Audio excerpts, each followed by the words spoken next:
ಉದಯ ಟಿವಿಯ ನಿಮ್ಮ ನೆಚ್ಚಿನ ಎಲ್ಲಾ ಧಾರಾವಾಹಿಗಳನ್ನು ಪ್ರಸಾರವಾದ ತಕ್ಷಣವೇ ಫ್ರೀಯಾಗಿ ನೋಡಿ ಸನ್ ನೆಕ್ಸ್ಟ್ ಆಪ್ನಲ್ಲಿ. ಸನ್ ನೆಕ್ಸ್ಟ್ ಆಪ್ನ ಈಗಲೇ ಡೌನ್ಲೋಡ್ ಮಾಡಿ. ಹೇಗೋ ಕರಣ್,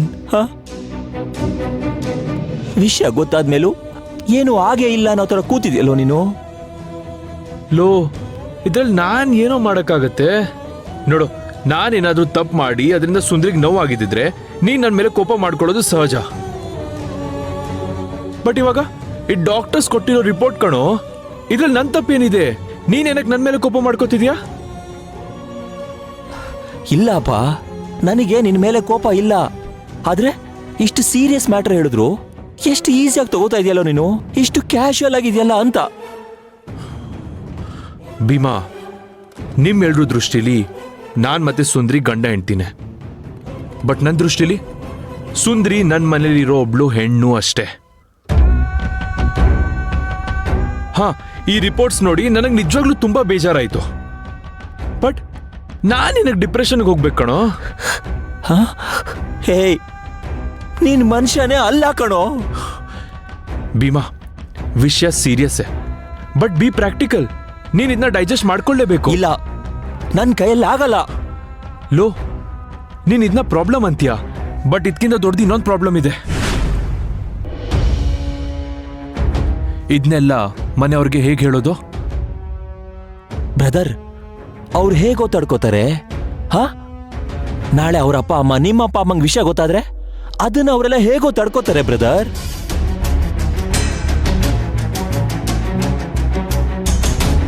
ಬ್ರದರ್, ಒಂದು ಸಣ್ಣ ಸಹಾಯ ಕೇಳ್ತೀನಿ ಕಣೋ, ದಯವಿಟ್ಟು ಆಗಲ್ಲ ಅಂತ ಮಾತ್ರ ಹೇಳ್ಬೇಡಪ್ಪ. ಬೇಕಾದ್ರೆ ನಿನ್ ಕಾಲ್ ಹಿಡಿತೀನಿ, ನೀನ್ ಹೇಳಿದ ಕೆಲಸ ಎಲ್ಲ ಮಾಡ್ಕೊಡ್ತೀನಿ ಬ್ರದರ್. ಚಿಕ್ಕ ಸಹಾಯ ಮಾಡೋ ಬ್ರದರ್. ಈ ವಿಷಯ ಯಾವುದೇ ಕಾರಣಕ್ಕೂ ನನ್ನ ತಂಗಿ ಅವಾಗ ಮಾತ್ರ ಗೊತ್ತಾಗಬಾರ್ದು ಕಣೋ, ಪ್ಲೀಸ್. ಈ ವಿಷಯ ಏನಾದ್ರೂ ಅವಳು ಗೊತ್ತಾದ್ರೆ ಆ ನೋವನ್ನು ತಡ್ಕೊಳ್ಳೋ ಶಕ್ತಿ ನನ್ನ ತಂಗಿ ಅವಂಗಿಲ್ಲ ಬ್ರದರ್. ದಯವಿಟ್ಟು ದಯವಿಟ್ಟು ಇದೊಂದು ಚಿಕ್ಕ ಹೆಲ್ಪ್ ಮಾಡ್ಕೊಡು ಬ್ರದರ್, ಪ್ಲೀಸ್. ಲೋ, ನನ್ನ ನೋಡಿದ್ರೆ ನಿನಗೆ ಏನನ್ಸುತ್ತೆ? ನಾನೇನ್ ಮೃಗಾನ? ನಾನೊಬ್ಬ ಮನುಷ್ಯ ಕಣೋ, ನನಗೂ ಮನುಷ್ಯತ್ವ ಇದೆ. ನೋಡು, ನಾನು ಅವಳನ್ನ ಯಾವ ಥರ ಪ್ರೀತಿಸ್ತಿಲ್ವೋ ಅದೇ ಥರ ನಾನು ಅವಳನ್ನ ದ್ವೇಷಿಸ್ತಾನೂ ಇಲ್ಲ. ಅವಳಷ್ಟು ಕೆಟ್ಟವಳು ಕೂಡ ಅಲ್ಲ. ನಾನು ಬರೀ ನನಗಿಷ್ಟ ಬಂದಂಗೆ ನನ್ನ ಲೈಫ್ನ ಲೀಡ್ ಮಾಡ್ತಿದ್ದೀನಿ ಹೊರತು ಅವಳ ಲೈಫ್ನ ಹಾಳು ಮಾಡಬೇಕು ಅನ್ನೋ ಉದ್ದೇಶ ನಂದು ಯಾವತ್ತೂ ಆಗಿರಲಿಲ್ಲ. ನೀನ್ ಹೇಳ್ತಾ ಇರೋದೆಲ್ಲ ಕರೆಕ್ಟಾಗೇ ಇದೆ ಬ್ರದರ್, ಆದ್ರೆ ನನಗೆ ನಿನ್ನ ಮೇಲೆ ನಂಬಿಕೆ ಇಲ್ಲ. ಅದಕ್ಕೆ ಹೇಳ್ದಾಗೆ ನಡ್ಕೋತೀಯ ಅಂತ ಮೊದಲು ಆಣೆ ಮಾಡು. ಏನೋ ಕಣೋ, ನಿನ್ಗೆ ನನ್ನ ಮೇಲೆ ನಂಬಿಕೆ ಇಲ್ವಾ? ಇಲ್ಲ ಇಲ್ಲ ಬ್ರದರ್, ನಂಬಿಕೆ ಇಲ್ಲ. ದಯವಿಟ್ಟು ಆಣೆ ಮಾಡು.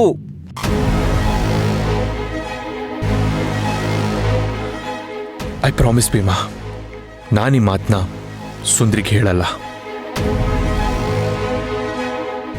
Thank you so much brother. ಬರ್ತೀನಿ ಕಣೋ. ಇರೋ, ಕಾಫಿ ಏನಾದರೂ ಕುಡ್ಕೊಂಡು ಹೋಗೋ. ಬೇಡ ಬ್ರದರ್, ಬರ್ತೀನಿ.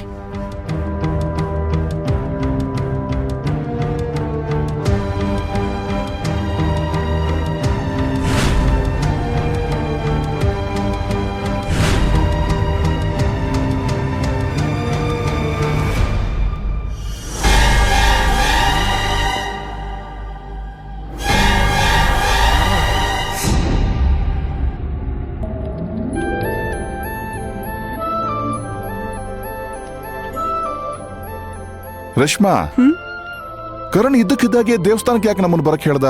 ನಿನ್ಗೇನಾದ್ರೂ ಗೊತ್ತಾ? ನನಗ್ ಗೊತ್ತಿಲ್ಲ ರೀ. ಅಲ್ಲ, ಏನೇ ವಿಷಯ ಇದ್ರು ಮನೇಲೆ ಹೇಳ್ಬೋದು ಆಯ್ತಲ್ಲ. ಮುಖ್ಯವಾದ ವಿಷಯ ಇದೆ, ದೇವಸ್ಥಾನಕ್ಕೆ ಬನ್ನಿ ಮಾತಾಡ್ಬೇಕು ಅಂತ ಹೇಳಿದ್ನಲ್ಲ. ಅಲ್ಲ, ಇದ್ದಕ್ಕಿದ್ದಾಗೆ ದೇವ್ರ ಮೇಲೆ ಅವನಿಗೇನಾದ್ರೂ ಭಕ್ತಿ ಗಿಕ್ತಿ ಜಾಸ್ತಿ ಆಯ್ತಾ ಅಂತ. ನೀವ್ ನನ್ನ ಕೇಳ್ತಿದ್ದೀರಲ್ಲ, ನನಗ್ ನಿಜವಾಗ್ಲೂ ಗೊತ್ತಿಲ್ಲ. ಅಲ್ಲ, ನಿನಗೆ ನನಗಿಂತ ಹೆಚ್ಚಾಗಿ ವಿಷಯ ಗೊತ್ತಿರುತ್ತೆ. ನಿನಗೆ ಹೇಳ್ದೆ ಏನು ಮಾಡಲ್ಲ ಅಲ್ವಾ ಅವನು? ಯಾಕಿಷ್ಟೆಲ್ಲ ಯೋಚನೆ ಮಾಡ್ತಿದ್ದೀರಾ ನೀವು? ಅವನು ಕಾರ್ ಹತ್ತಿದ್ದಾನೆ, ಇನ್ನೇನು ಒಂದು 5 ನಿಮಿಷದಲ್ಲಿ ಬಂದ್ಬಿಡ್ತಾನೆ. ಬಂದ್ಮೇಲೆ ಅದೇನ್ ಪ್ರಶ್ನೆ ಇದೆಯೋ ನೀವೇ ಕೇಳ್ಬಿಡಿ. ಸರಿ.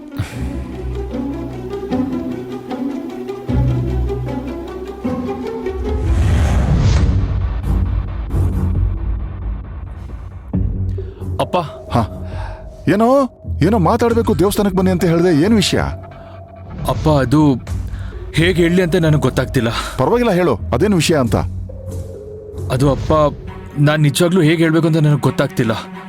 ಬಟ್ ಈ ವಿಷಯ ಕೇಳಿದ್ರೆ ನಿಮ್ಮಿಬ್ರು ಮನ್ಸಿಗೆ ನಿಜವಾಗ್ಲೂ ತುಂಬ ನೋವಾಗುತ್ತೆ. ಹಾಗಂತ ಹೇಳ್ದೆ ಇರಕ್ಕೂ ಆಗಲ್ಲ. ಅಯ್ಯೋ, ಅದೇನು ಹೇಳು ಕರಣ್. ಅಪ್ಪ, ನಾನಿವಾಗ ಏನು ಹೇಳ್ತೀನೋ ಅದನ್ನ ಕೇಳೋದಕ್ಕೆ ದಯವಿಟ್ಟು ನಿಮ್ಮ ಮನಸ್ಸನ್ನ ಗಟ್ಟಿ ಮಾಡ್ಕೊಳ್ಳಿ ಪ್ಲೀಸ್. ಪೀಠ್ಗೆ ಹಾಕ್ಬೇಡ. ಅದೇನು ವಿಷಯ ಅಂತ ನೇರವಾಗಿ ಹೇಳು. ಸೀರಿಯಸ್ ವಿಷಯನಾ? ಹೌದಪ್ಪ, ಅದು ಕರಣ್, ಏನ್ ವಿಷಯ ಅಂತ ಹೇಳು. ಯಾಕೆ ಸುಮ್ನೆ ನಮಗ್ ಟೆನ್ಷನ್ ಕೊಡ್ತಿದ್ಯಾ? ಏನು ಹೇಳ್ದೆ ಸುಮ್ನೆ ತಳ್ಕ ಮಳ್ಕ ಮಾತಾಡ್ಬೇಡ. ವಿಷಯ ಏನು ಹೇಳು. ರೇಷ್ಮಾ, ಸಮಾಧಾನ ಹೇಳ್ಬೇಕಾದ್ರು ನೀನೇ ಹೀಗೆ ಕಿರ್ಚಾಡಿದ್ರೆ ಹೇಗೆ? ಸಿಂಪಲ್ ವಿಷಯ ಆಗಿದ್ರೆ ಹೇಳ್ತಿದ್ನಲ್ವಾ. ಸೀರಿಯಸ್ ವಿಷಯ ಆಗಿದ್ದಕ್ಕೆ ಅವನು ಹೇಳೋದಕ್ಕೆ ಒದ್ದಾಡ್ತಿದ್ದಾನೆ. ಇಷ್ಟ್ರ ಮೇಲೂ ನೀನು ಕೂಗಾಡಿದ್ರೆ ಹೇಗೆ? Cool down Karan. ವಿಷಯ ಅದೆಷ್ಟೇ ಗಂಭೀರವಾಗಿದ್ರೂ ಪರವಾಗಿಲ್ಲ, ನಾವು ಅದನ್ನು ಸರಿ ಮಾಡೋಣ. ಹೇಳು. ಇಲ್ಲಪ್ಪ, ಇದು ಯಾರಿಂದನೂ ಸರಿ ಮಾಡೋದಕ್ಕಾಗಲ್ಲ. ಅದನ್ನೇ ಕೇಳ್ತಿರೋದು. ಏನ್ ಸಮಸ್ಯೆ ಅಂತ, ವಿಷಯ ಏನು ಅಂತ ಹೇಳು. ರೇಷ್ಮಾ, ಒಂದ್ ನಿಮಿಷ ಕೂಲ್ ಡೌನ್. ಮೊದಲೇ ಅವ್ನು ಟೆನ್ಷನ್ ಇದ್ದಾನೆ. ನೀನು ಹೀಗೆಲ್ಲ ಕೂಗಾಡಿದ್ರೆ ಅವ್ನ ಟೆನ್ಷನ್ ಇನ್ನೂ ಜಾಸ್ತಿ ಆಗತ್ತೆ. ಕೂಲ್. ನೋಡ್ ಕರಣ್, ವಿಷಯ ಎಷ್ಟೇ ದೊಡ್ಡದಾಗಿದ್ರೂ ಪರವಾಗಿಲ್ಲ, ಹೇಳು. ಅಪ್ಪ, ನಿಮಗೆ ಗೊತ್ತಲ್ವಾ ನಾನು ಯಾವತ್ತೂ ನಿಮ್ಮ ಮಾತನ್ನು ಮೀರಲ್ಲ ಅಂತ. ಸೊ ಅದಕ್ಕೆ ನೀವು ಹೇಳಿದ್ರೆ ಅಂತಾನೆ ನಾನು ಮತ್ತೆ ಸುಂದ್ರಿ ನಾವು ಹಾಸ್ಪಿಟ್ಲಿಗೆ ಹೋಗಿದ್ವಿ. ಅಲ್ಲಿ ಡಾಕ್ಟರ್ಸ್ ಚೆಕ್ ಮಾಡಿ ಸುಂದ್ರಿಗೆ ಮಕ್ಕಳು ಆಗಲ್ಲ ಅಂತ ಹೇಳಿದ್ರು.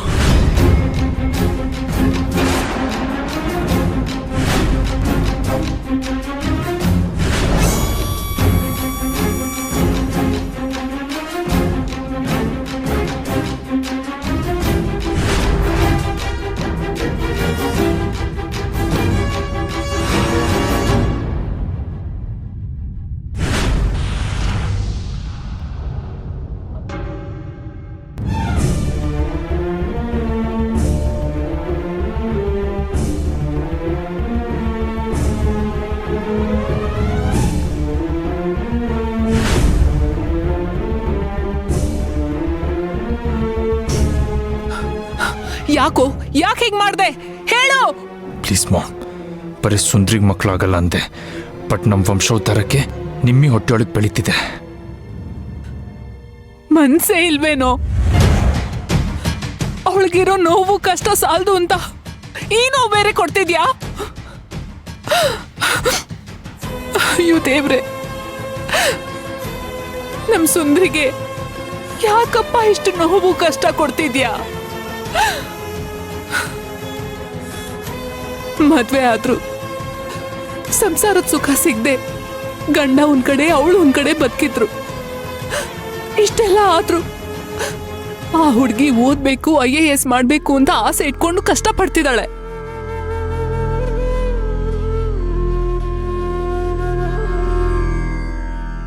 ಅಂಥದ್ರಲ್ಲಿ ಅವಳೀಗ 4 ಜನದ ಮುಂದೆ ಹೇಗ್ ಓಡಾಡ್ತಾಳೆ? ಯಾಕೆ ಇಷ್ಟೊಂದು ಕಷ್ಟ ಅವಳಿಗೆ?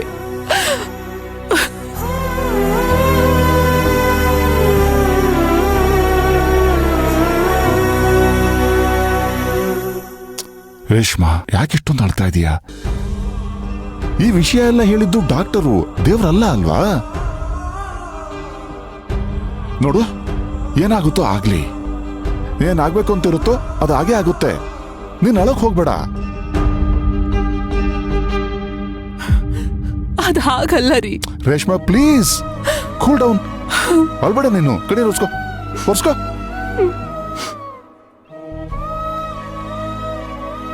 ಬಾ, ಕಮ್ ಬಾಬಾ.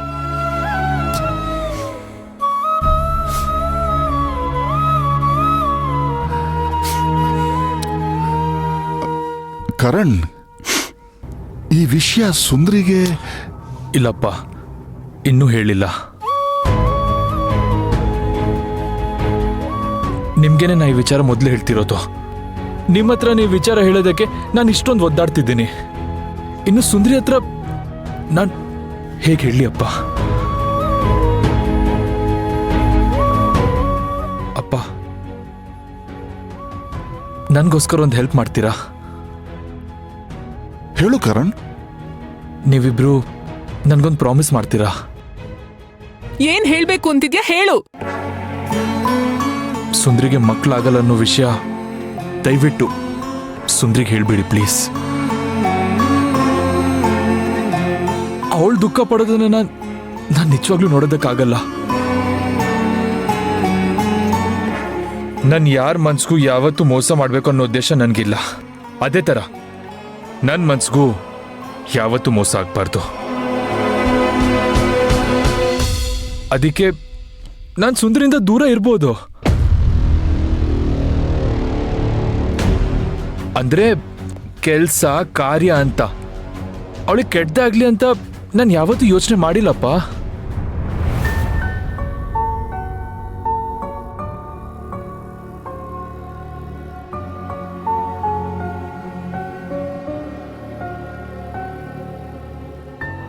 ಇಷ್ಟು ದಿವಸ ನಾನು ನಿನ್ನ ಏನೋ ಅನ್ಕೊಂಡಿದ್ದೆ ಕರಣ್. ನೀನನ್ನು ಬಂಗಾರ ಹಾಕೋಣ, ನಿಜವಾಗ್ಲೂ ಬಂಗಾರ. ಎಷ್ಟು ದೊಡ್ಡವನಾಗ್ಬಿಟ್ಟಿದೀಯೋ ನೀನು.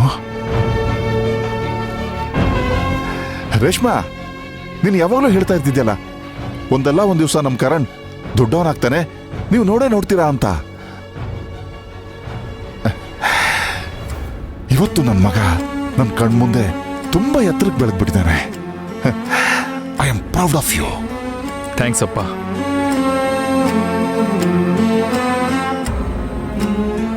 ಅದೋಕೆ, ನನಗೆ ಪ್ರಾಮಿಸ್ ಮಾಡು ಈ ವಿಷಯನ ಸುಂದರಿಗೆ ಹೇಳಲ್ಲ ಅಂತ. ಈ ವಿಷಯವಾಗಿ ನೀನು ನನ್ನ ಹತ್ರ ಒಂದು ಪ್ರಾಮಿಸ್ ಮಾಡಬೇಕು. ಯಾವುದೇ ಕಾರಣಕ್ಕೂ ಸುಂದರಿನ ಬಿಟ್ಟಿರಲ್ಲ ಅಂತ. ಏನ್ ಹೇಳ್ತಿದ್ರಪ್ಪ? ನಾನು ಯಾವುದೇ ಕಾರಣಕ್ಕೂ ಸುಂದ್ರಿನ ಬಿಟ್ಟು ಹೋಗಲ್ಲ. ನಾವು ಖುಷಿಯಾಗಿ ಇರ್ತೀವಿ. ಇನ್ಫ್ಯಾಕ್ಟ್ ತುಂಬಾ ಖುಷಿಯಾಗಿರ್ತೀವಿ. Thank you very much. Reshma, ನಾವ್ಯಾಕೆ ಇನ್ನೊಬ್ಬ ಬೇರೆ ಡಾಕ್ಟರ್ ಹತ್ರ ಸಜೆಷನ್ ತಗೋಬಾರ್ದು? No, it's not needed. ಅಲ್ಲಪ್ಪ, ನಾವು ತಿರ್ಗಾ ಸೆಕೆಂಡ್ ಒಪಿನಿಯನ್ ತಗೊಂಡ್ರೆ ಸುಂದ್ರಿಗೆ ಅನುಮಾನ ಬರಲ್ವಾ? ಪಾಪ, ಅವಳ ಮನ್ಸಿಗೆ ಎಷ್ಟು ನೋವಾಗ್ಬೋದೋ ಏನೋ.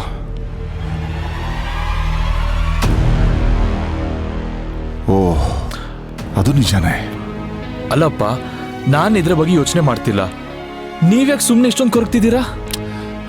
Relax please.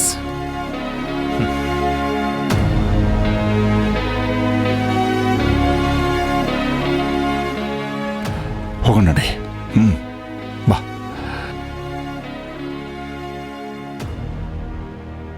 ಅಪ್ಪ, ಫೈನಲಿ ಇವ್ರು ನನ್ನ ಮೇಲೆ ನಂಬಿಕೆ ಇಟ್ಟಿದ್ದಾರೆ. ಸಾಫ್ಟ್ ಕಾರ್ನರ್ ಕೂಡ ಬಂತು.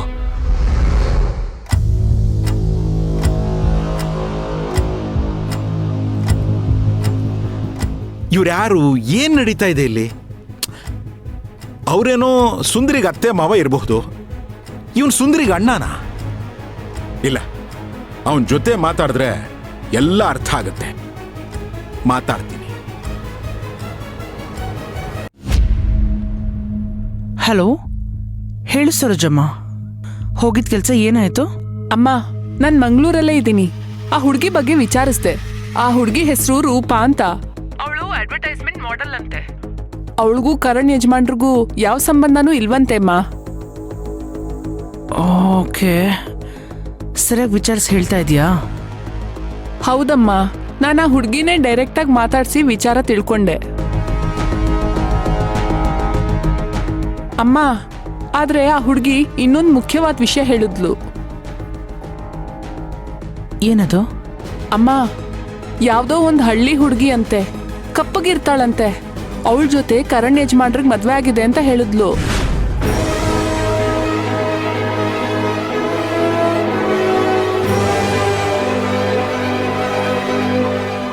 ಕಾರಣಿದ ಅಲ್ಲ, ನಮ್ಮ ಹಳ್ಳಿ ಹುಡುಗಿನ ಮದ್ವೆ ಆಗವನೆ.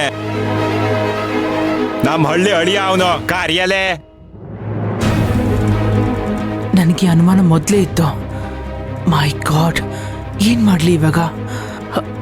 ಇಲ್ಲ, ಈ ವಿಷಯನ ನಾನು ಸರೋಜ ಹತ್ರ ಮಾತಾಡ್ಬಾರ್ದು. ಅಮ್ಮ, ಅವಳು ಸುಮ್ಮನೆ ಏನೇನೋ ಹೇಳ್ತಿದ್ದಾಳೆ ಅನ್ಸುತ್ತೆ. ಅಷ್ಟೇ ಅಲ್ಲಮ್ಮ, ಇದನ್ನೆಲ್ಲ ಅವಳು ಕರಣ್ ಯಜಮಾನ್ರ ಬಗ್ಗೆನೇ ಹೇಳ್ತಿದ್ದಾಳ ಅಂತ ನನಗೆ ಡೌಟ್ ಇದೆ. ಎಸ್, ಅವಳಿನ್ನೂ ಕನ್ಫ್ಯೂಸ್ ಆಗಿರ್ಬೇಕು. ನೀನು ಈಗಲೇ ಹೊರಟು ಬಾ, ಸರಿನಾ? ಸರಿ ಅಮ್ಮ.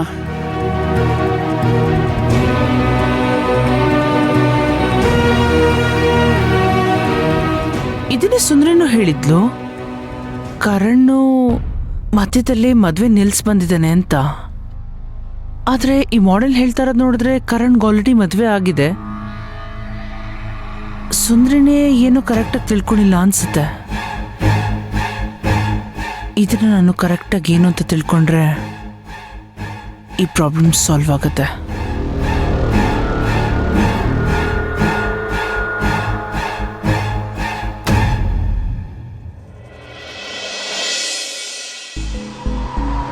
ಸ್ವಲ್ಪ ಹಾಕಮ್ಮ, ಸ್ವಲ್ಪ ಹಾಕು. ಅಪ್ಪ, ನೀವ್ ಇತ್ತೀಚೆಗೆ ಸ್ವಲ್ಪ ಸ್ವಲ್ಪ ಅಂತೀರಾ. ಚೆನ್ನಾಗ್ ತಿಂತಾನೆ ಇಲ್ಲ. ಆಯ್ತು. ಚೆನ್ನಾಗ್ ತಿಂದು ಸ್ಟ್ರಾಂಗ್ ಆಗಿರ್ಬೇಕು. ಸಾಕು ಸಾಕು. ಅತ್ತೆ, ಬಡಿಸ್ಲಾ? ಸಾಕು ಸಾಕು. ಮಾವ,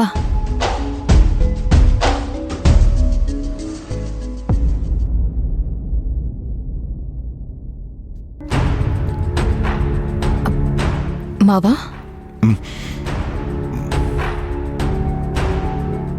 ನಿಮ್ಗಿಷ್ಟ ಆಗಿರೋ ಅಡ್ಗೆ ಮಾಡಿದೀನಿ. ಅದ್ಯಾಕೆ ಊಟ ಮಾಡದೆ ಹಾಗೆ ಕೂತಿದ್ದೀರಾ? ಚೆನ್ನಾಗಿಲ್ವಾ? ಹಾಗೇನಿಲ್ಲಮ್ಮ, ಯಾಕೋ ಫುಡ್ ಪಾಯ್ಸನ್ ಆಗಿದೆ, ಹೊಟ್ಟೆ ಸರಿ ಇಲ್ಲ. ಏನಾಯ್ತು ಬಲ್ರಮ್ಮ? ಏನ್ ತಿಂದೆ? ಏನಿಲ್ಲ ಹರಿ, ಏನಿಲ್ಲ. ಮೆಡಿಸಿನ್ ತಗೊಂಡ್ರೆ ಎಲ್ಲ ಸರಿ ಹೋಗುತ್ತೆ ಬಿಡು. ಸುಂದ್ರಿ, ನಾಳೆ ನಾವು ಊರಿಗೆ ಹೋಗ್ಬೇಕು ಅಂತ ಅನ್ಕೊಂಡಿದೀವಿ. ಅದೇನ್ ಮಾವ, ಸಡನ್ ಆಗಿ ಊರ್ಗ್ ಹೋಗ್ಬೇಕು ಅಂತ ಇದ್ದೀರಾ? ಹಾಗಲ್ಲಮ್ಮ, ಅದು ಅಲ್ಲಿ ಕೆಲಸ ತುಂಬಾ ಪೆಂಡಿಂಗ್ ಇದೆ. ಕೆಲಸದವ್ರು ಏನೇ ಮಾಡಿದ್ರು ನಾವು ಮುಂದೆ ನಿಂತು ನೋಡ್ಕೋಬೇಕಲ್ಲಮ್ಮ, ಅದಕ್ಕೆ. ಸರಿ, ಹಾಗಾದ್ರೆ ನಾಳೆ ದಿನ ಚೆನ್ನಾಗಿಲ್ಲ, ನಾಡಿದ್ ಬೆಳಗ್ಗೆ ಹೋಗಿ ಮಾವ.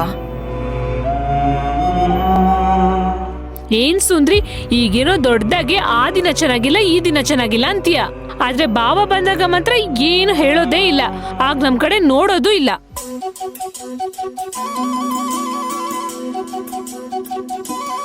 ಭಾರತಿ, ಏನ್ ಮಾತಾಡ್ತಿದ್ಯಾ ನೀನು?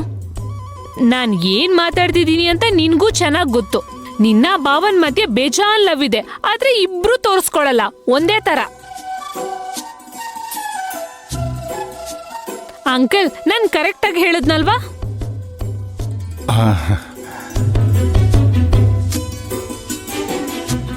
ಹೌದು ಸುಂದ್ರಿ, ಈಗೇನೋ ನಮ್ ಬಗ್ಗೆ ಇಷ್ಟೊಂದು ಕಾಳಜಿ ತೋರಿಸ್ತೀಯ, ಅದೇ ನಿನಗ್ ಮಗು ಆದ್ಮೇಲೆ ನಮ್ಮನ್ನ ಹೀಗೆ ನೋಡ್ಕೋತೀಯಾ?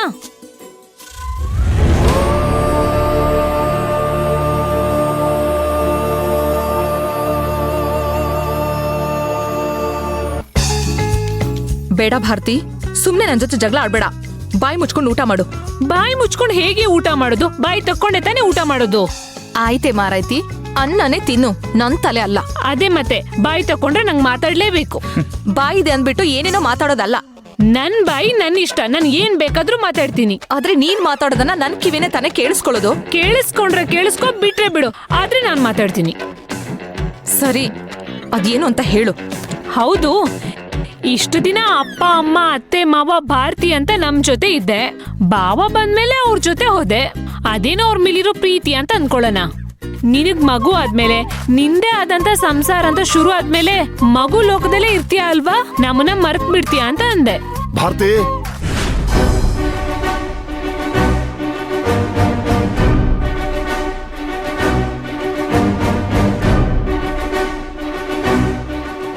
ಸ್ವಲ್ಪ ಮಾತಾಡದೆ ಸುಮ್ಮನೆ ಊಟ ಮಾಡ್ತೀಯಾ? ಯಾಕ ಅಂಕಲ್, ನಾನೇನಾದ್ರೂ ತಪ್ಪಾಗಿ ಮಾತಾಡದ್ನಾ? ಹಾಗೆಲ್ಲ ಏನೂ ಇಲ್ಲ ಭಾರತಿ. ಅಂಕಲ್ ಮಧ್ಯಾಹ್ನ ದೇವಸ್ಥಾನದಿಂದ ಬಿಸಿಲಲ್ಲಿ ಬಂದ್ರಲ್ಲ, ಅದಕ್ಕೆ ಅವ್ರಿಗೆ ಸ್ವಲ್ಪ ತಲೆನೋವ್ತಾ ಇದೆ. ಬರ್ರಮ್ಮ, ಏನಾದರೂ ಔಷಧಿ ತಂದು ಕೊಡ್ಲಾ? ಬೇಡ ರೀ, ಬೇಡ. ಸ್ವಲ್ಪ ರೆಸ್ಟ್ ತಗೊಂಡ್ರೆ ಎಲ್ಲ ಸರಿ ಹೋಗುತ್ತೆ. ಹಾ, ಲೇ ಭಾರತಿ, ನೋಡ್ದ್ಯಾ ನಿನ್ ಮಾತು ಕೇಳಿ ಕೇಳಿ ಅಂಕಲ್ಗೆ ತಲೆನೋವು ಬಂದಿದೆ. ಏನ್ ನಿಮ್ಮ ಅತ್ತೆ ಗಾಳಿ ಬಿಸಿದ್ಯೇನೆ ನಿನ್ಗೆ? ಬಾಯಿಗೆ ಬಂದಂಗೆ ಮಾತಾಡ್ತಿದ್ಯಲ್ಲ. ಮಾವ ನಾನೇನಾದ್ರು ತಪ್ಪಾಗಿ ಮಾತಾಡದ್ನ? ಸುಂದ್ರಿಗ್ ಮಗು ಆದ್ಮೇಲೆ ನಮ್ಮನ್ನೆಲ್ಲ ಗಮನಿಸಲ್ಲ ಅಂತ ಹೇಳ್ದೆ, ಅದ್ ನಿಜನೇ ತಾನೇ? ನೀನ್ ಹೇಳ್ತಿರೋದು ನಿಜ ಅಮ್ಮ. ನಮ್ರತಾಗಿ ಮಗು ಆಗ್ತಿದೆ ಅಂದ್ರೆ ನನ್ನ ಮಗಳು ದೇವಸ್ಥಾನಕ್ಕೆ ಹೋಗಿ ಪೂಜೆ ವ್ರತ ಮಾಡ್ತಿದ್ದಾಳೆ ಅಂತ ಅಂದ್ಮೇಲೆ ಇನ್ನು ಇವಳಿಗೆ ಮಗು ಆದ್ರೆ ಇವಳು ದೇವಸ್ಥಾನಕ್ಕೆ ಹೋಗ್ತಿರ್ಲಿಲ್ಲ. ಹಠ ಮಾಡಿ ದೇವ್ರನ್ನೇ ಇವಳ ಹತ್ರ ಕರ್ಸ್ಕೊಂಡ್ಬಿಡ್ತಾ ಇದ್ಲು.